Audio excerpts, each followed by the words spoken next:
Preposition. Preposition में कल हम लोगों ने देखा था एंटर, क्या एंटर।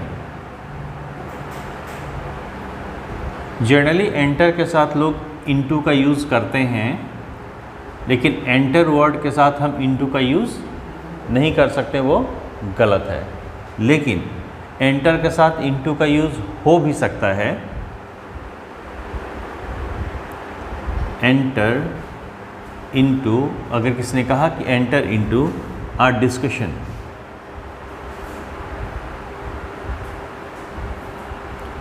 तो यहाँ पे एंटर के बाद जो इनटू आया है प्रीपोजिशन, ये बिल्कुल सही है, क्योंकि एंटर इनटू यहाँ पे एक फ्रेजल वर्ब की तरह काम करता है। एक फ्रेज है जिसका मतलब होता है to take part, to take part, ठीक है, या टू पार्टिसिपेट। तो ये बहुत एक कॉमन सा एरर आप लोगों के एग्ज़ाम में आता है, एंटर के साथ इनटू का यूज़ करना चाहिए या नहीं करना चाहिए, ठीक है। तो एंटर के साथ इनटू का यूज़ तब करेंगे जब एंटर इनटू के माध्यम से, चूँकि इंग्लिश एक भाषा है, लैंग्वेज है, भाषा के माध्यम से हम भाव व्यक्त करते हैं, ठीक है।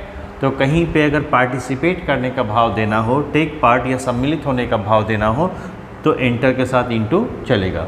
लेकिन एंटर का जो बेसिक सेंस होता है वो प्रवेश करने का होता है, ठीक है।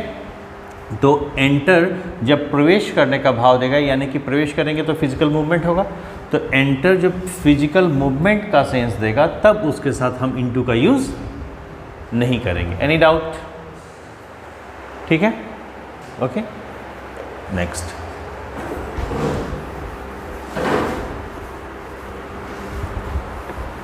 एक और हम लोगों ने देखा था जंप।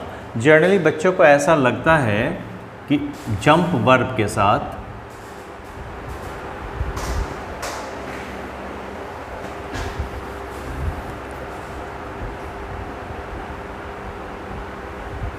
जंप के साथ हमेशा हम इनटू का ही यूज़ करेंगे, ऐसा कई बार बच्चों को लगता है, ठीक है। हाँ, ये सही है कि जंप के साथ इनटू का हम यूज़ कर सकते हैं, जंप हो, जंप्ड हो, जंपिंग हो, ठीक है।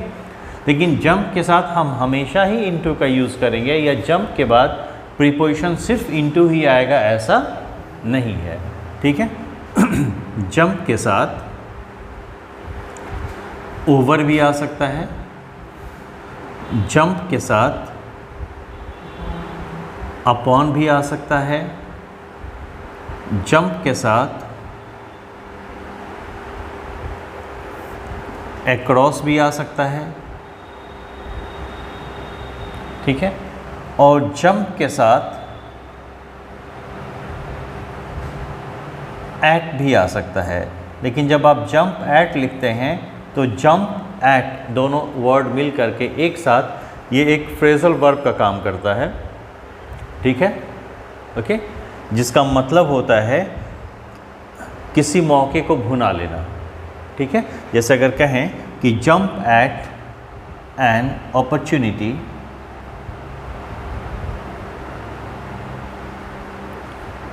ठीक है, तो इसका मतलब हुआ कि अपॉर्चुनिटी जो है, जो अवसर है, ठीक है, उस पर अगर आप जंप करें तो जंप यहाँ क्या फिजिकल मूवमेंट, आप अवसर पे कूदेंगे, क्या जंप तो नहीं कर सकते अवसर पे, बल्कि अवसर को भुनाएंगे, है कि नहीं, अवेल करेंगे अवसर को, कोई दिक्कत, अपॉर्चुनिटी को आप अवेल करेंगे।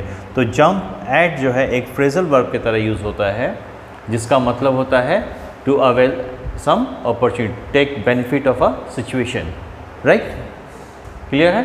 तो जंप के साथ एट भी बिल्कुल सही है, जो एक फ्रेजल वर्ब का काम करता है।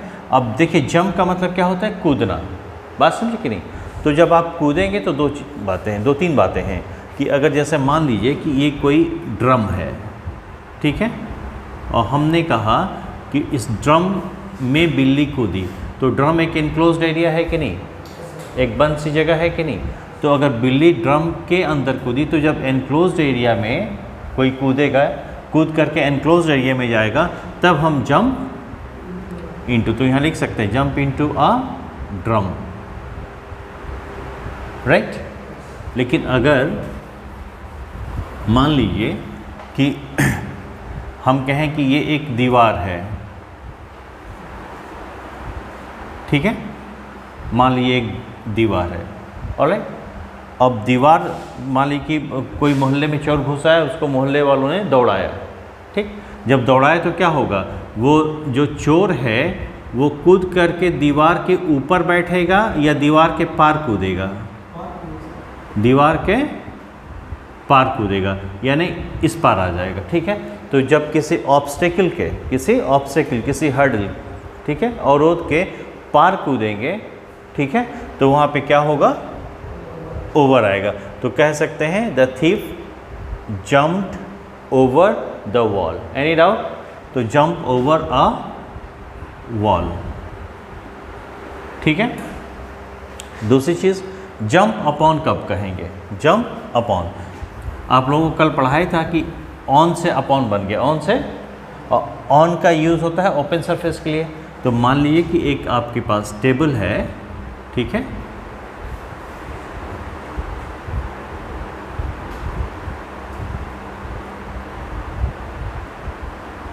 ओके। तो कोई बिल्ली अगर है या कोई बच्चा ही है, ऊपर से कूदा, कहाँ कूदा? टेबल पर कूदा। तो टेबल एनक्लोज एरिया तो नहीं है ना, टेबल के सरफेस पे कूदेगा, ओपन सरफेस है, ठीक है। तो कूद करके कोई ओपन सरफेस पे आएगा, तो ओपन सरफेस पे अगर कूदेगा तो क्या हो जाएगा? अपॉन। तो jump upon a surface, jump upon a table, jump upon a wall. Jump upon a wall का मतलब हो जाएगा दीवार पर कूद गया, कूद के दीवार पे खड़ा हो गया, बैठ गया। और जंप ओवर अ वॉल का मतलब हुआ दीवार के पार कूद गया, ठीक है। तो ये प्रीपोजिशन जो है दो वर्ड्स को जोड़ता है, और जिन दो वर्ड्स को जोड़ता है, ठीक है, उन दोनों वर्ड्स में आपस में क्या संबंध है, क्या कोरिलेशन है, how the two words are related, उसको इस्टेब्लिश करता है। तो basically preposition establishes relation of its object with some other word in the sentence. Since a preposition establishes relation of two words or it joins two words, it is sometimes or generally we can say it is called a joining word. Preposition is also called a joining word, right? तो हम कह सकते हैं what is preposition? बोले preposition is a joining word.